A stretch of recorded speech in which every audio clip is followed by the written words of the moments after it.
Olá pessoal, como é que vocês estão? Tudo bem? Você já passou por depressão? Conhece alguém que está passando por depressão? Ou conhece alguém que foi curado da depressão? Bom, hoje eu convidei a Gisele Tucunduva para juntos falarmos sobre depressão e alguns outros assuntos. Para isso, eu gostaria de convidar você para assistir, compartilhar o vídeo com aqueles que estão precisando e se inscrever no canal se você ainda não é inscrito e ativar o sininho, beleza? Bora pro vídeo?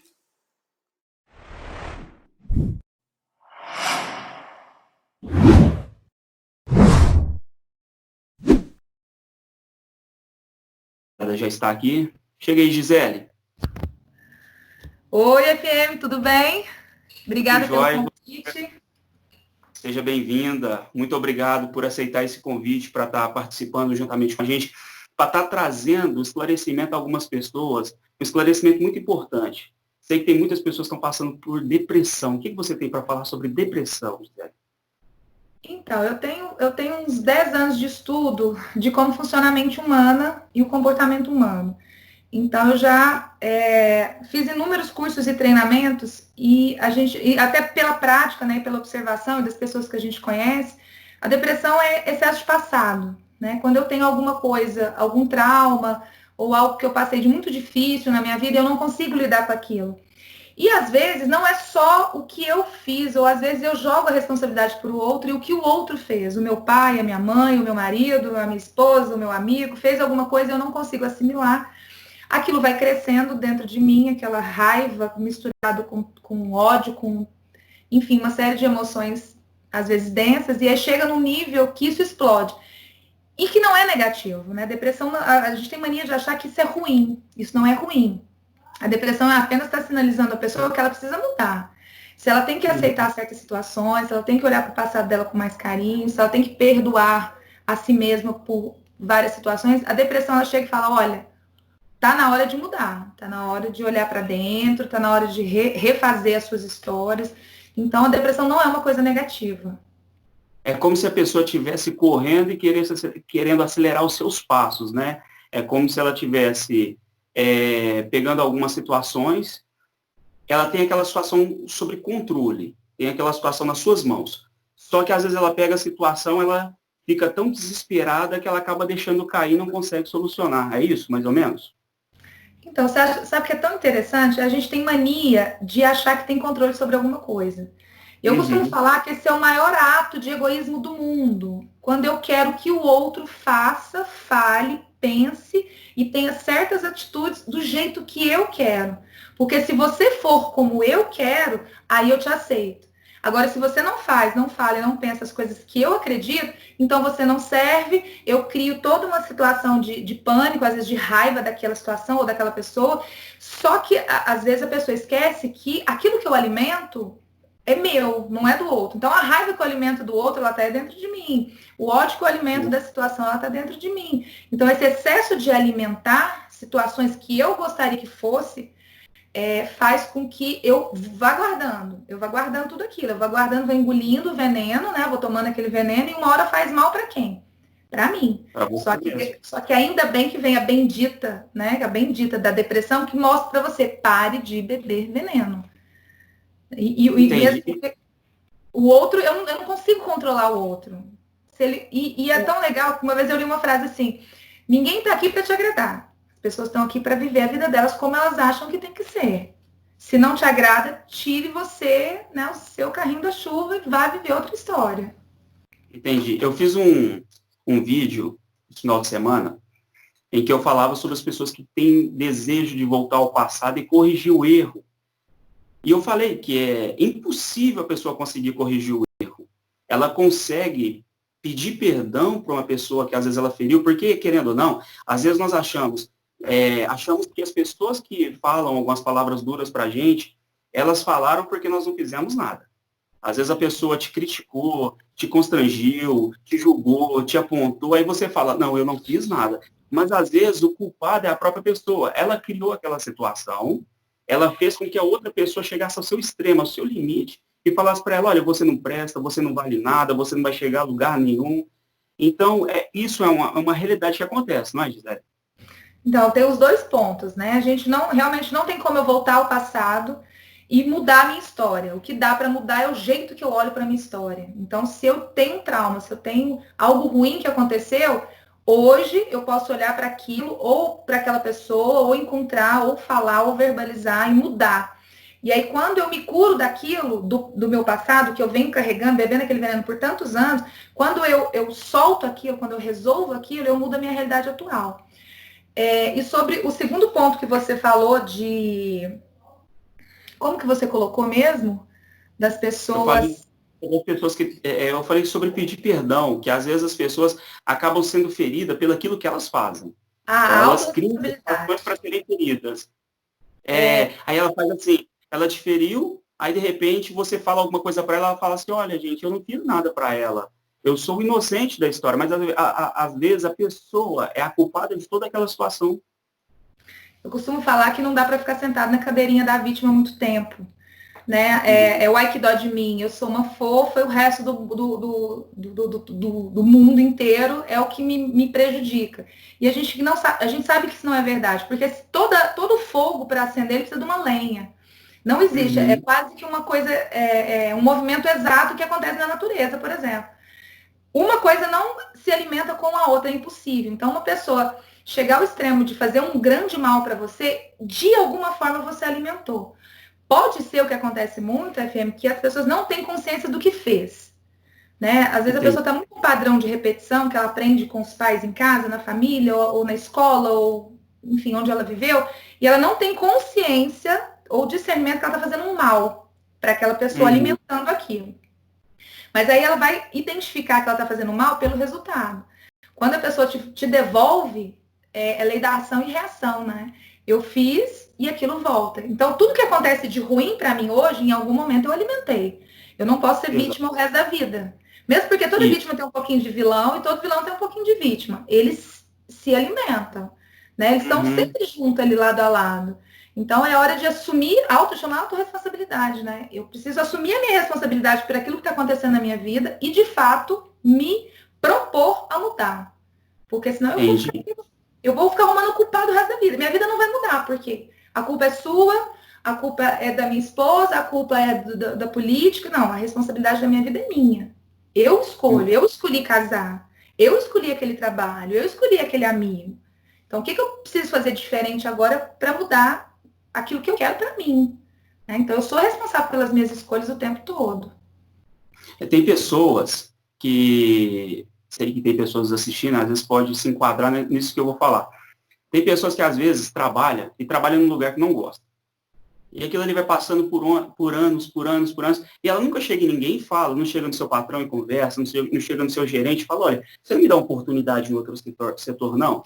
Aí ela não vai falar. Aí o que acontece? Chega um dia que ela começa a sentir mal dentro daquele ambiente.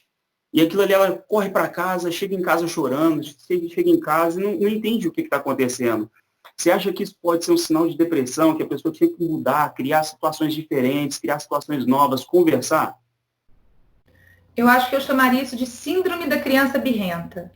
A criança birrenta é aquela que não está satisfeita, mas ela não sabe dialogar. Porque quem sabe dialogar é o adulto. Então, a criança birrenta, o que ela faz? Ela faz birra. Aí ela vai fofocar para o outro coleguinha para falar mal, porque o gerente, porque o fulano, porque o chefe, porque ele que é ruim, olha, ele só faz falta de educação. Eu arrumo, infelizmente essas pessoas sempre arrumam pessoas que pensam iguais a ela, né? E essas pessoas geralmente elas não saem do lugar, porque ela está tão focada em falar mal que para prestar atenção no que ela precisa fazer de bom para ela, ou se ela está num trabalho que ela não gosta, ela precisa pensar no que ela gosta. Você sabe uma coisa muito interessante, que a grande maioria das pessoas não sabe o que quer. Você fala trabalho, tá, você não está satisfeito. Não, você não está gostando, mas o que você quer? Eu não sei. Não, mas o que seria bom ou nesse trabalho ou num outro? Não sei. É a mesma coisa você entrar no Uber e não saber o destino para onde você vai. Uma pessoa fala, onde você vai? Eu falo, não sei. Como, gente? Então você vai chegar onde se você não sabe? E é muito interessante que isso tem relação em todas as áreas da vida. Relacionamento, meu marido. Porque meu marido... Tá, isso você não gosta, mas o que você quer? Você já contou pra ele o que você quer? Não, mas eu não sei o que eu quero. Eu falei, então percebe que aí a pessoa vai ficar naquela lamúria, na lamentação, na vítima. Volta e senta na cadeirinha da vítima. Então é muito interessante a pessoa se perguntar, o que eu quero? O que eu quero? Eu acho que essa época dessa pandemia é muito massa, porque fez as pessoas ficarem em casa. Aquele relacionamento que não estava bom, porque todo mundo saía para trabalhar, não se encontrava, agora eles são obrigados a ficar, conviver e resolver. Aquelas mães que não estavam aguentando olhar para a cara dos moleques, que eles ficavam os coitadinhos chuchados dentro da escola o tempo todo, elas vão precisar ficar em casa com os filhos e ensinar bons modos para essas crianças. E conhecer seus filhos, né? Sim. Então, eu acho que essa pandemia, ela tem um lado positivo muito bom.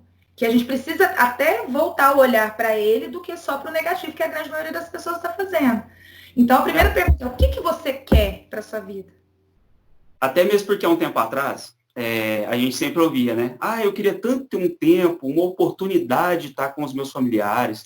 Eu queria tanto ter um tempo para estar com meus filhos, com meu marido, com a minha esposa. Eu queria tanto ter tempo para estar com os meus netos, aqueles que moram com seus netos, é claro, né? Porque existem pessoas que não podem estar visitando. Queria tanto ter um tempo, queria tanto ter um tempo. Hoje tem um tempo e fala assim, não quero esse tempo não mais. Aguento mais. Mas não aguento. Mas é um momento, aquele momento, esse momento é aquele momento de você sentar na mesa, fazer as refeições juntas, conversar, acordar, assistir um filme junto. Nesse friozinho que está chegando agora, assistir um filme todo mundo junto em família, um filme de comédia, que vai trazer coisas boas, e vai trazer momentos bons. Só que as pessoas querem o inverso. Aí ela fica reclamando, porque o governo, porque o dinheiro, porque isso não acaba. Só que quando acabar, vai voltar tudo de novo. As pessoas vão falar da mesma forma, eu queria tanto ter um momento com os meus familiares. E uma coisa interessante, Gisele, sabe o que eu estava pensando esses dias?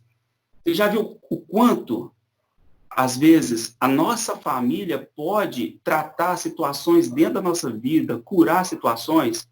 Só que, às vezes, o que a gente faz? Eu prefiro tratar bem o meu amigo do que tratar bem o meu familiar. Porque o meu amigo, eu não posso ferir ele. Mas o seu familiar, você pode ferir ele. Você pode magoar o seu filho, você pode magoar o seu irmão, você pode magoar os seus pais, você pode magoar os seus avós. Mas o seu amigo, não. E, às vezes, o seu amigo sempre pensa em você. Os seus familiares, às vezes, não. Chegam em você e falam assim, olha, o que está acontecendo? Eu posso conversar com você? Existe também essa situação, né? A família da gente é o que mais desafia a gente a evoluir, eu acho. A crescer e aprender.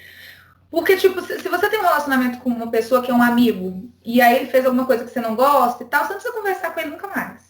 A família não. A família não tem como você abrir mão, você vai ter que resolver. E é um momento de, às vezes, ser o adulto e resolver, do que fazer aquela mesma historinha de ficar reclamando. Porque a minha mãe... meu pai, uma vez eu escutei uma pessoa falou assim, mas o meu pai me batia demais quando eu era criança. Eu falei, você tem quanto tempo? Tem 30 anos. Eu falei, ele te bate até hoje? Não, hoje ele é velhinho, tá bom. Então pra que você tá remoendo coisa de 30 anos, cara?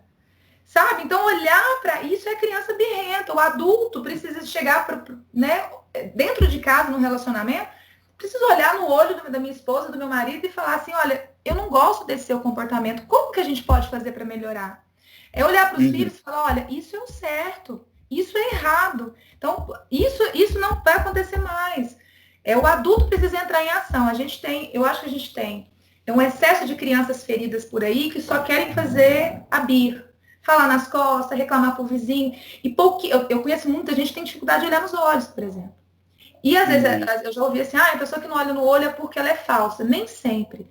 Às vezes ela tem dificuldade de resolver a vida como adulto. Porque você tem que olhar no olho e falar assim, eu gosto disso, eu não gosto disso. Eu quero isso, eu não quero isso. Como que a gente pode harmonizar o meu trabalho? Só que isso é muito difícil. E as pessoas preferem o fácil, que não resolve nada. Que é ficar reclamando, arrumando culpados, porque aquele meu patrão, ele é não sei o que lá. Ao invés de sentar e olhar no olho dele e falar, olha, eu gostaria que você me tratasse de tal forma, porque daquele jeito que você falou comigo, diferente das pessoas, eu não achei legal, ou um cargo diferente, ou um salário compatível. Conversa, né? Explica. E para de mimimi de historinha. Eu sei que isso é difícil, né? Como às vezes eu já trabalhei com terapia, isso tem muito a ver com a relação que eu tenho com meu pai e com a minha mãe. Então, às vezes eu tive uma educação muito rígida. Eu, por exemplo, tinha muita dificuldade de olhar no olho. O meu pai, eu tinha muito medo dele. Ele olhava para mim e a gente já escondia debaixo de alguma mesa. E olha que meu pai nunca me bateu. E aí, quando eu aprendi que você faz um trabalho comportamental, que eu consegui olhar no olho do meu pai e conversar com ele, para mim foi a coisa mais magnífica do mundo. Então, eu sei que para muitas pessoas elas vão se reconhecer, porque às vezes é difícil. Mas é preciso, não dá para ser a criança birrenta que não senta para resolver as coisas a vida inteira. E isso causa depressão, porque a criança está parada lá no trauma. Está parada lá no pai que me bateu há 30 anos atrás. Está parada naquela mãe que me proibiu de ir numa festa de 15 anos quando eu tinha 13. Aquela criança, ela vai alimentar vai beber aquele veneno. Se isso aconteceu há 30 anos atrás, então tem 40 anos que você está bebendo um veneno. Uma hora vai dar depressão, uma hora somatiza, uma hora você cai de cama. Né? O corpo humano não aguenta. Eu ouvi uma historinha de um casal que tinha 60 anos de casado. Aí, um dia, eles brigaram. A primeira discussão deles. Aí, a mulher falando que o marido não gostava dela, porque ele não conversava com ela. Aí ele fez uma pergunta para ela. Alguma vez você viu o que eu gosto, o que eu gosto de fazer, o que eu gosto de comer? Aí ela virou para ele e falou, não, você nunca falou? Ele falou, pois é, eu gostava de dormir do outro lado, eu queria dormir do outro lado da cama. Onde você dormia, eu queria dormir lá. Então, assim, se você não evoluir, se você não sair, caminhar, correr e procurar resolver, às vezes, é tão fácil você chegar e falar assim, eu não gostei de sua atitude sua. Eu não gostei de sua atitude. É tão fácil você falar, você vai conseguir resolver e você vai conseguir caminhar. Porque imagina todas as vezes que o pneu do seu carro furar, você parar, deixar o carro ali e comprar outro carro. Quantos carros você vai ter, sempre vai lembrar do primeiro. Nossa, lá aquele primeiro que eu tinha, ele era muito bom, eu gostava dele mais do que os outros. Mas por que você não continuou com ele? Porque ele furou o pneu. E eu não quis voltar para arrumar. Então volta para arrumar, volta para consertar o seu erro, volta para consertar aquela situação. Existem situações na vida das pessoas que é por falta de comunicação, assim como nós estamos falando, por falta de comunicação, de conversar. Eu e minha mãe, a gente sempre conversa. Às vezes eu não gosto de uma coisa que a minha mãe faz, e eu tenho a liberdade de chegar nela e falar, mãe, eu não gostei. E minha mãe, ela analisa, e se ela vê que ela está errada, ela chega em mim e pede perdão. Ou eu da mesma forma. Chego nela e falo, mãe, me perdoa. Porque, querendo ou não, a gente quer caminhar. A gente não quer ficar preso às situações, à complexidade, para depois chegar lá na frente e falar assim, nossa, se foi. E eu não consegui resolver aquela situação. Não é verdade, Zé? Eu gosto muito de uma frase que fala assim, o óbvio precisa ser dito. Mas é óbvio que é um exemplo, né, muito clássico. É óbvio que o homem e a mulher, claro, o casal precisa ser fiel na relação, é óbvio. Mas eu acho que vale muito sentar e conversar, até para você decidir o que você quer. É óbvio que o meu marido tem que me respeitar? É óbvio, mas não custa você sentar e conversar. É óbvio que ele deveria... Mas como que ele não viu que era meu aniversário? Às vezes ele não tem esse hábito de fazer o que você gostaria que ele fizesse no seu aniversário. É óbvio. Se você acha que aquilo é óbvio, então fala. Que o óbvio precisa ser dito. Então, eu acho que é esse o momento de falar. E falar com maturidade, não é falar, tipo, querendo brigar, impondo, que você tem que ser, que você tem que fazer, que você... Não, ninguém é obrigado a nada. É outra frase que eu adoro. Se tem uma coisa que ninguém é obrigada. As pessoas não se impõem, elas colocam elas pedem a sua opinião ou ele impõe o seu desejo. O meu desejo eu posso impor, mas se você não consegue me dar o que eu quero, aí eu preciso escolher em não ficar com você. Aí a escolha é minha. Eu posso pôr assim, pra gente continuar junto, você tem que parar de beber. Eu não aceito a bebida, exemplo. Beleza, mas o outro não é obrigado a parar de beber. E se ele não parar de beber, sou eu que tomo atitude e vou procurar alguém que não beba. Porque eu não posso querer que você mude o tempo todo pra mim. Né? Aí você tem que parar de beber, você tem que parar de conversar, porque eu não gosto que você faz isso aqui, eu não gosto que você vai na casa da sua mãe, pronto. Aí eu quero te controlar. Não, eu não tenho controle de nada e ninguém tá aqui pra me agradar. Mas se é um casal, ou um relacionamento de amigo, ou um trabalho, tudo é conversado. Tá? Eu não quero que você... Todo mundo tem que ceder. Precisa ter equilíbrio. Chama equilíbrio de troca. Precisa ser 50% para cada. Né? Por que eu quero que você pare de ter esse comportamento? Porque eu me sinto mal. Quando você fala grosseiro comigo, isso me causa, me faz mal. Eu gostaria de pedir para você mudar a forma de falar. Como que você conseguiria se comunicar comigo de forma que a gente entrasse num acordo e a gente parasse de se magoar, por exemplo? Então, é sempre isso, né? O que você pode fazer? Às vezes a pessoa fala, mas eu não posso. Ok. Então, o que eu vou fazer já que você não tem para me dar? Então, aí você começa a criar uma harmonia no relacionamento, por exemplo, e depois fazer as suas escolhas maduras. Não, então isso eu quero. Não, então isso eu não quero. E aí eu tomo as escolhas e arco com as consequências das minhas escolhas. Porque tem gente que quer passar uma vida inteira controlando o outro. O outro é todo mundo, né? O amigo, a opinião do outro. Aí o outro falou. Gente, o que o povo tem para fazer é falar. Falou mal, deixa eu falar esse problema dele. Fale você bem. E fala até de quem falou mal. Se, Gisele, né? Se deixar a posso gente falar continuar de gente. Se deixar a gente vai embora, é uma loucura isso. Deixa eu te fazer uma pergunta. Você já passou pela situação de uma pré-depressão, ou uma depressão, ou algo semelhante? Olha, eu tive uma fase da minha vida que eu não cheguei a chamar de depressão, mas eu estava. Porque o que estava acontecendo na minha vida não era um excesso de passado, era um excesso de presente. Tipo, é tipo quando vem uma bola de neve e o negócio começa, aquela bola de neve, lógico que foi vindo de coisas do passado, mas de repente, na hora que chegou tudo junto no meu momento presente, eu morava num apartamento, morava no 8º andar, eu já cheguei algumas vezes a olhar lá para baixo e falar, eu acho que é uma solução legal. Sabe? Você tem uma vozinha que fala, eu acho que eu não vou conseguir administrar isso aqui, parece que não tem saída, eu não vou conseguir resolver. E eu acho que se eu pular daqui, eu acho que vai ser mais interessante. Então, e depois disso eu fui procurar uma série de estudos e ajuda para eu conseguir parar de focar, porque o que a gente faz muito quando a gente está nesse meio depressivo é você focar no problema, né? Não dou conta, é coisa demais, eu vou morrer, eu não vou conseguir. E aí, com a busca que eu fui fazer, eu fui para o lado de, se o problema já existe, não tem como mexer. Qual que é as possíveis soluções? E aí, aos pouquinhos, tá? Eu acho que é dose homeopática. Tem muita gente que quer milagre. Não existe o milagre instantâneo de quem é depressivo. Eu acho que existe todos de um milagrezinho. Tá? Uma luz, uma forma de ver um pouquinho, aí você melhorou um pouquinho, aí veio uma outra solução, e aquilo vai aumentando. Passou um tempo, uns meses, você fala, nossa, não sei para que eu fiz tanto fuá com aquele. Não sei porque eu me envolvi tanto naquilo que nem era, aquele problema nem era tão grande assim. Não, você falando, acho legal, né, o nosso diálogo, nossa conversa, espero que esteja ajudando muitas pessoas que estão passando por situações complexas, complicadas, principalmente agora. Esses dias eu vi uma situação, achei tão interessante, depois eu vou te contar um pouquinho do que já aconteceu comigo e o que o nosso diálogo, a nossa conversa me fez ver. Já conto, só vou contar o que eu vi. Eu pensei nesse tema, depressão. E você sabe quando eu pensei nesse tema? Quando eu vi numa janela de um quarto, no 2º andar, um bilhetinho escrito. Creio eu que é para alguma pessoa, um pai ou uma mãe, escreveu para os seus filhos antes de sair de casa. Aí eu pensei, quantas pessoas estão dentro de casa agora, isoladas, às vezes junto com seus familiares, mas ficam trancadas dentro do quarto? E às vezes está passando por uma situação complicada e ninguém tem a capacidade, a vontade, a coragem de elogiar aquela pessoa.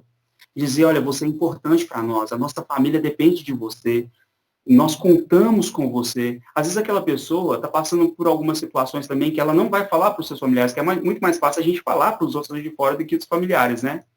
E às vezes a família, que pode se tornar o porto seguro daquela pessoa, às vezes não faz. É tão importante, eu gostaria de deixar para todos também que estão nos assistindo,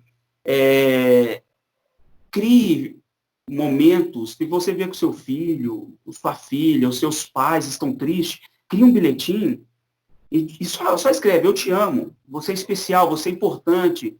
E se aquela pessoa, quando você sair para trabalhar, aquela pessoa ainda tiver, deixa na cabeceira da cama, você vai ver como você vai mudar o dia daquela pessoa, você vai ver como você vai fazer aquela pessoa se motivar. Talvez a moça não levanta mais da cama direito, já não tem mais ânimo para nada, está desanimada. Talvez está igual você quando você estava olhando estava no 8º, né, olhando lá para baixo, né? Talvez a moça estava lá no 8º andar, olhando para baixo, talvez se você fizer isso, deixar um bilhetinho dizendo que você ama, que a pessoa é importante para você, talvez na hora que você chegar, a pessoa vai estar lá sentada no sofá com um sorriso até aqui, esperando você chegar para te dar um abraço. É tão importante, é tão especial um abraço quando a pessoa está passando por um momento difícil e aquela situação tão complicada, você chega e fala algo para a pessoa que motiva a pessoa levanta e fala muito obrigado e te dá aquele abraço. Você sabe que aquele abraço é sincero, aquele abraço é um abraço de desabafo. Não é verdade, Zélia? Com certeza. É muito comum as pessoas terem dificuldade de pedir ajuda. É muito comum, é muito. A gente, e tem muito, assim, gente disposta a ajudar. Aquela pessoa, muitas das vezes, a pessoa tem dificuldade de pedir ajuda, mas ela, se você pedir ajuda para ela, ou ela se oferece até na hora que não precisa para ajudar. Então, eu acho que cabe muito os dois lados, né? Aquela pessoa que está nesse nível, nesse processo, de criar coragem de pedir ajuda. Você disse isso em algum momento, eu também. Ninguém consegue alguma coisa sozinho, ninguém é alguma coisa sozinho. Então, essas soluções, essa saída, ela não vem se você continuar fechado no seu mundinho interno de depressivo. Por outro lado, as pessoas que a gente convive, cabe muito um sinto muito, né? Acho que uma pessoa que é da sua família, você vê que ela tem um comportamento que não tá bem, que já tem um tempo que ela tá arrastando certas coisas e às vezes ela não sabe pedir essa ajuda, cabe muito um sinto muito e eu tô aqui se você precisar. Eu tô aqui se você quiser ajuda, eu tô aqui. Eu acho que isso, eu chego até a arrepiar de falar, porque tem hora que a gente fica tão perdido e uma pessoa chega para você do nada, só sem impor nada, ou sem querer saber, às vezes você nem precisa me contar, né? Falando para a pessoa, falar, olha, mas eu tô aqui. Eu tô vendo que você não tá bem. A hora que você quiser ajuda, eu tô aqui. Eu acho que evita muita gente de pular do oitavo andar, com certeza. O bilhetinho faz com que a pessoa se motive, né? Só dizer, olha, você é especial, acabou. Porque você começa a olhar e falar assim, peraí, se eu sou especial para essa pessoa, por que eu tô com esses pensamentos? Você começa a observar e analisar as suas ações. Quando você falando aí sobre excesso de passado, e eu pensando aqui agora, eu falei, peraí, mas quando eu era mais novo, eu ficava cercado de amigos. E de repente, do nada, no meio desses amigos, a gente rindo, me dava uma tristeza, eu saía de perto deles, me isolava. E aquilo ali para mim era tão triste, tão doloroso, eu queria ir embora para casa e ficar quietinho em casa. E foi por anos. E um dia um amigo meu, ele é até pastor hoje, ele falou para mim assim, olha, você é uma pessoa especial. Você é uma pessoa importante. Começa a olhar no espelho e se valorizar, porque você tem valor. Você não foi feito à toa. Você tem um valor muito especial. E foi aonde eu comecei a olhar no espelho e falar, peraí, eu sou especial. Eu sou especial. Mesmo que dizem que não, eu sou especial. Eu sou importante. Eu sei que para alguém posso mudar a vida dele, eu posso ajudar. Então eu sou especial. Aí ele me mostrou e falou, olha, começa a fazer algumas coisas diferentes. E foi onde eu comecei a escrever. Escrevia sonetos, começava a ler. E eu li na Bíblia, em Salmos 45, um texto muito bonito, que fala de boas palavras que transbordam meu coração, ao rei consagro que compus, a minha língua é como pena de habilidoso escritor. Tu és o mais formoso dos filhos dos homens. Então eu tomei essa parte, tu és o mais formoso dos filhos dos homens, e falei, peraí, isso aqui é para mim, eu sou essa pessoa especial. E ele parou, passou. Anos depois, voltou muito mais forte. Eu trabalhava aqui, ia só trabalhar e chegar em casa e ficar deitado, olhando para cima, sem saber o que estava acontecendo, não queria conversar com ninguém, não queria sorrir, não tinha vontade de sorrir, não tinha motivo para sorrir. E as minhas irmãs, os meus cunhados, sempre criaram situações, olha, vamos passear? Vamos fazer isso? Vamos fazer aquilo? Sempre me atraíam para estar junto com eles, criando situações, momentos bons. E isso era praticamente todos os finais de semana. Criamos até a Copa Nair de Peteca, porque minha mãe chama Nair, né? Então criamos uma Copa. Usamos no muro, e um casal ficava do lado de um lado, e o outro ficava do outro. Ficava sempre eu e o meu cunhado Bruno, o Carlinhos, a Joana ou a Vanessa do outro lado. Ou às vezes era só um contra o outro. E era muito legal. Aquilo ali para mim trazia uma alegria tão boa. Eu não queria parar de brincar. Por quê? Porque eu queria que eles estivessem perto de mim, eu não queria que eles fossem embora. Só que chegava uma hora que eles tinham que ir embora. E a tristeza voltava. Aí chegou um dia que eu falei assim, peraí, eles foram, a tristeza voltou. Mas quando eles estavam comigo, a tristeza não estava aqui. Então, o que eu preciso fazer? Eu preciso ver o que eu tenho que fazer para mudar. Porque enquanto eles estavam, eu estava tão feliz, tão sorridente, tão alegre, eu não sentia tristeza. E agora que eles se foram, a tristeza veio, peraí. Aí eu olhei para o espelho e falei assim, a partir de hoje, você nunca mais vai viver dessa forma. Foi onde eu dei um salto e mudei de vida. Aí você falando aí sobre o passado, por quê? Eu estava com 17 anos, na primeira vez. Às vezes com 17 anos você não passou por nada. Por quê? Eu perdi meu pai cedo, tal, mas não tinha uma infância assim traumática, né? Seu pai morreu com quantos anos? Ele estava com 49, eu tinha 8 para 9 anos. Só que eu lembrei de uma coisa. Você falando aí agora, vem na minha mente aqui o porquê que eu passei toda aquela situação.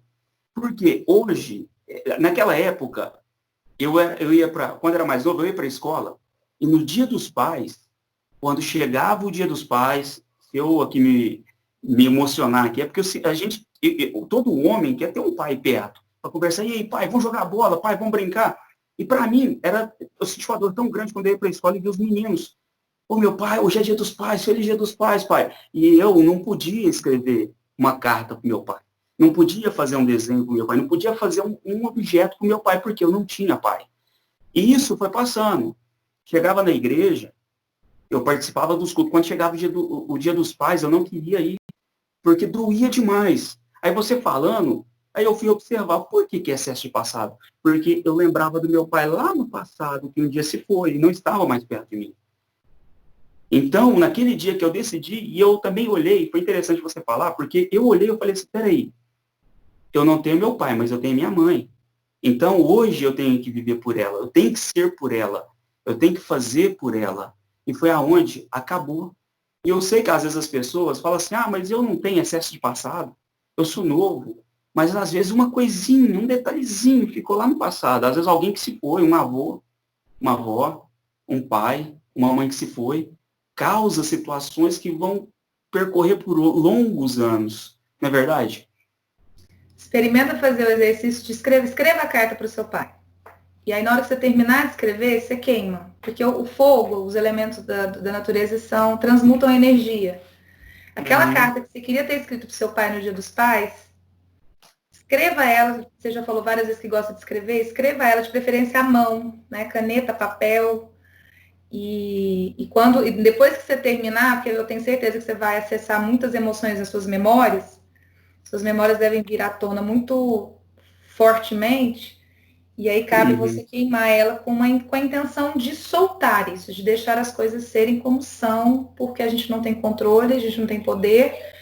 E tem uma outra observação que eu queria fazer do seu depoimento, que a gente tem, eu de acordo com os estudos das constelações, eu sou 50% meu pai e minha mãe, inevitavelmente. Né? Eles se juntaram em algum momento e me deram essa oportunidade de vida.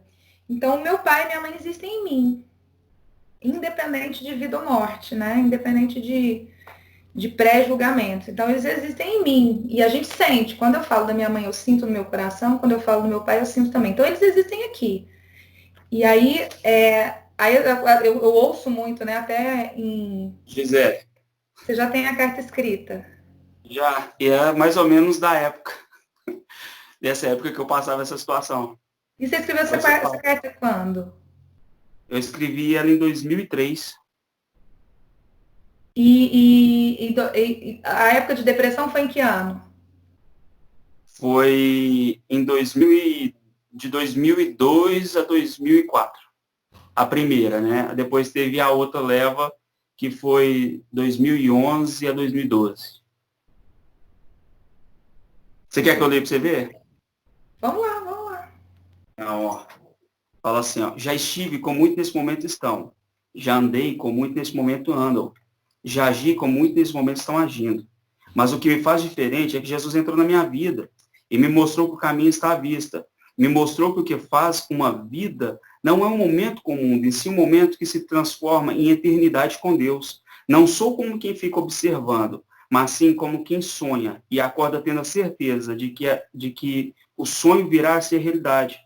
Sou como criança que espera ansioso pelo seu pai chegar e poder lhe contar como foi o seu dia, poder lhe dar um abraço e poder dizer, pai, como eu te amo.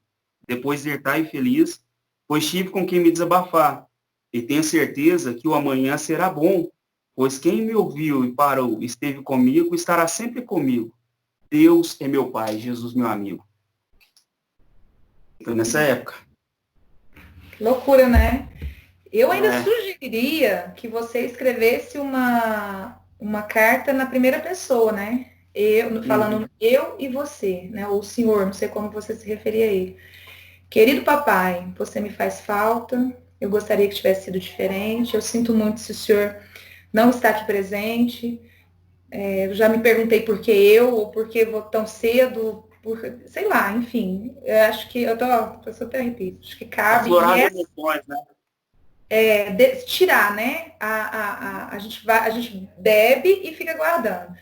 E o poder que tem escrever uma carta é muito grande, porque eu estou externando a minha dor. E a partir do momento que eu boto ela para fora, ela tem possibilidade de cura, assim como o machucado, né? Quando ela está externa, o nosso corpo ele é muito inteligente. No minuto tem cicatriz, e aí você vai ter cicatriz, você vai lembrar daquilo, mas já não vai doer. Como doía quando a ferida estava aberta. E aí você acende o fogo e deixa a poeira embora e acho que você vai se sentir bem leve. Porque Hoje, graças a Deus, depois desse tempo, passou. Então, 2011, 2012, nunca mais tive. E eu me procurei também uma coisa que eu tinha. Eu tinha uma vergonha, uma timidez. Eu não gostava nem de rir. Aí depois eu comecei a mudar. Eu tive que observar as situações para mudar algo dentro de mim. Eu comecei a ser feliz, a rir, a brincar. E hoje, em alguns lugares que eu vou, as pessoas falam assim, rapaz, você é comediante, mas você não é pastor? Aí eu falo, sou, mas você conta brincadeira, eu falo assim, sabe por quê? Porque nós também temos que ser felizes. Eu não posso ter uma pessoa séria o tempo todo. Imagina, eu, um pastor, conversando com você com a cara fechada o tempo todo, você vai falar assim, nossa, mas o nosso diálogo vai durar 5 minutos, e já são 35 minutos de conversa. Espero que essa conversa nossa... 52 minutos, né? Já tem, porque nós conversamos ainda antes, né? Então, Não, de gravação. 52 minutos de gravação. Nossa! Gente, quando ele me convidou, ele falou assim, a gente vai bater um papo de 20 minutos. Eu falei, não vai. Porque esse assunto rende e ele vai se identificando, vão vir outras coisas, mas não vai ser 20 minutos, mas não vai nunca. Ó, já tá 53 minutos de gravação. E se vocês não sabem, ela acabou de sair de uma live. Acabou de falar 1h30 também. De 1h30. É tempo, hein? Não, assim, mas eu espero, a minha vontade é que nós estamos conversando, dialogando, espero que as pessoas que estão se identificando, elas possam buscar meios. E sabe uma coisa que eu vou fazer? No vídeo, na descrição do vídeo, eu vou estar deixando um e-mail, meu e-mail pessoal. Se a pessoa tiver alguma situação que ela estiver passando e quiser conversar com a gente, quiser conversar comigo, eu encaminho para você. Pode colocar minhas redes, pode. Vou colocar nas redes sociais também. Pode colocar minhas redes sociais. Se tiver alguém que está pedindo, buscando essa ajuda, serei a primeira a dar a mão. Então, tá vendo, pessoal?